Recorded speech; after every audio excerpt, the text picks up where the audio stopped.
J'ai rencontré quelqu'un, qu'on est allé complètement à l'envers, coup de foudre. Moi-même, je savais pas que ça existe. Ok.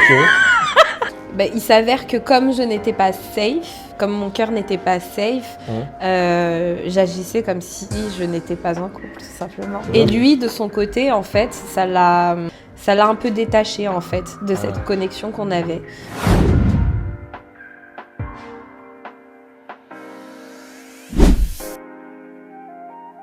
Alors, je m'appelle Aïna Kouache, je suis chanteuse, je fais de la musique afro-caribéenne. Je viens du sud de l'Île-de-France. Je suis née là, j'ai grandi là. Je suis malgache du côté de ma mère et j'ai toujours vécu dans ma pluriculture. Mon papa, lui, est chinois, vietnamien et belge. J'ai sillonné entre mes diverses cultures, autant des événements traditionnels malgaches, comme je fête le nouvel an chinois. D'accord. Il y a plein de styles très différents. À Madagascar, il y a du Sega, Sega, il y a du Salek, du Kawich. Et moi, là où on m'a le plus entendu, c'est dans ce qu'on appelle le bagash. C'est vraiment du folk malgache. Vraiment guitare en permanence. J'ai commencé à l'âge de 7 ans. 7 ans. Ouais. Okay. J'ai vu ma tante sur scène. Et je lui ai dit directement, tata, je veux faire comme toi. J'avais des étoiles plein les yeux quand j'avais toute l'énergie qu'elle transportait sur scène, les émotions aussi qu'elle transmettait. Bien sûr, la connexion avec le public, pour moi, c'est la règle numéro 1 même.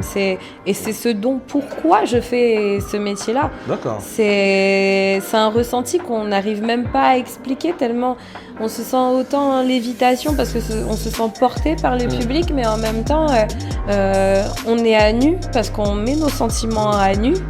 Et c'est fort, c'est intense, et ça nous permet de transmettre aussi de beaux messages. Donc, c'est que du bonheur. Bien sûr, vivre professionnellement en musique, ce n'est pas une vie de tout repos. C'est même, je dirais même très éphémère. Un jour, on peut avoir une tonne de dates, comme on peut faire une année avec 0 date. Donc du coup, oui, il faut savoir retomber sur ses pattes comme un chat et ne pas oublier pourquoi on fait de la musique. C'est-à-dire que si on fait de la musique dans le but de payer nos factures, on risque de tomber malade, clairement. Mais par contre, si on fait de la musique parce qu'on l'aime, là, c'est que du bonheur.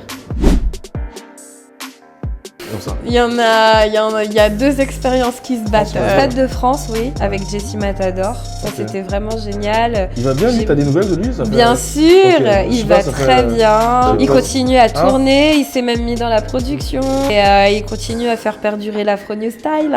Et le deuxième souvenir, c'était le Palais des Sports à Madagascar. Et c'était...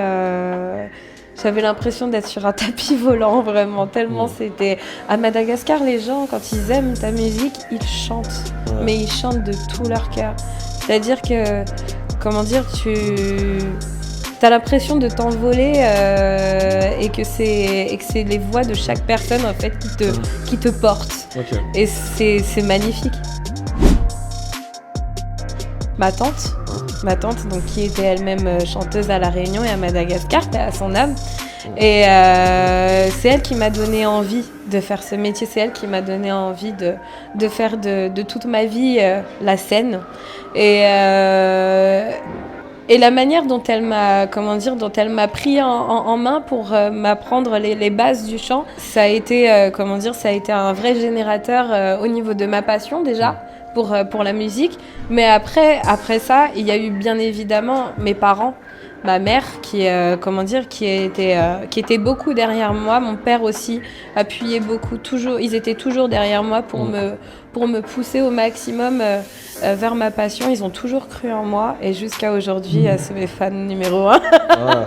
Et je me suis toujours entourée de personnes qui ont toujours cru en moi, donc on va dire que de moi-même aussi, j'ai généré en fait une relation saine avec ma passion. Franchement, Soka, je discute avec... parce qu'il y a un nouveau courant qui est très mélangé Soka Zouk, Soka Compa. Je discute avec 2-3 artistes bien connus d'ailleurs de la scène... Trinidad direct ou bien... Oui, un Trinidadien déjà, ok. c'est sûr. L'autre, c'est un Saint-Lucien. On est sans pourparler pour le moment et puis on verra où la vibe va nous emmener. Le carnaval de Londres, t'as déjà fait des carnavals un petit peu Oui, j'ai fait celui de Londres. J'ai fait celui de Londres. Après, j'ai eu une grande pause dans ma vie qui a fait que je n'ai pas fait de carnaval, étant donné que j'étais en couple et que c'était pas forcément le délire de la personne avec qui j'étais. D'accord, c'est possible. Hein. On peut le faire, mais lui, c'était pas son délire. Donc du coup, et puis même, on a été focus sur plein d'autres choses aussi. Le délire Soka, je l'ai vraiment plus connu il y a 4 ans de ça, et j'ai été piquée par ça. Et aujourd'hui, je voyage même.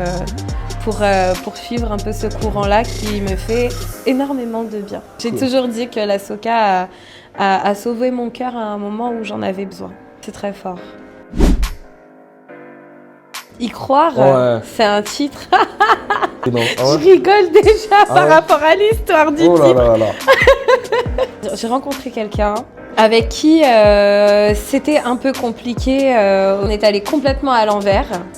On s'est rencontrés en soirée, coup de foudre. Le lendemain, on s'est vus, voilà. Qu'est-ce que c'est ? C'était tellement, on va dire que c'était hyper troublant parce que la hauteur, on va dire, des énergies, c'était vraiment électrique entre nous.